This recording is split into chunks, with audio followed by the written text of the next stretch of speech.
एकजनाले 1 महिना लगाएर एकदम धेरै प्रिपरेसन र प्लानिङ गरेर लास्टै बजेट खर्च गरेर भिडियो एडभर्टाइजमेन्ट बनायो। त्यो भिडियो एडभर्टाइजमेन्ट फेसबुकमा पोस्ट गर्दाखेरि त्यही 1-2 वटा मेसेज आयो अनि सेल्स चाहिँ जिरो, केही पनि इफेक्टिभ भएन। अनि ऊ एकदम फ्रस्ट्रेट भएर मसँग सल्लाह माग्दै थियो यो सोशल मिडियामा कसरी राम्रो एडभर्टाइजमेन्ट गर्ने भनेर। अनि मैले उसको त्यो भिडियो एड हेरेँ, हेर्दाखेरि क्वालिटी चाहिँ एकदम राम्रो थियो, तर उसले त्यो बोलेको कुरा चाहिँ त्यस्तो इन्ट्रेस्टिङ थिएन, कन्टेन्टमा चाहिँ त्यस्तो दम थिएन। अनि मैले उसको त्यो बिजनेस बुझ्नको लागि मैले उसको सोशल मिडियाहरू चेक गर्दाखेरि मैले टिकटकमा चाहिँ उसले त्यस्तै 4-5 वटा भिडियोहरू पोस्ट गरेर रहेछ।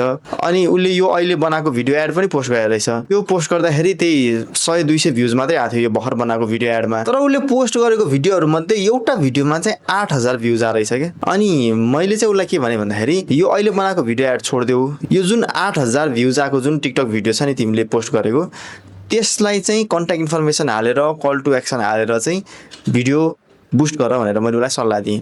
त्यो 8000 भ्युज आएको भिडियो चाहिँ उसले सिम्पली एउटा क्यामेरा अगाडि आफ्नो प्रोडक्ट राखेर एक्सप्लेन गरेर बनाएको रहेछ। अब अल्गोरिदमले क्लिक गर्यो होला, त्यही भएर अलि राम्रो भ्युज आयो। जब मैले त्यही 8000 भ्युज आएको भिडियोलाई चाहिँ आफ्नो सर्भिस एरियाको लोकेसनलाई टार्गेट गरेर बुस्ट गर्न भनी राम्रो मेसेज आयो, राम्रो इन्क्वायरी आयो, सेल्स पनि राम्रै भयो।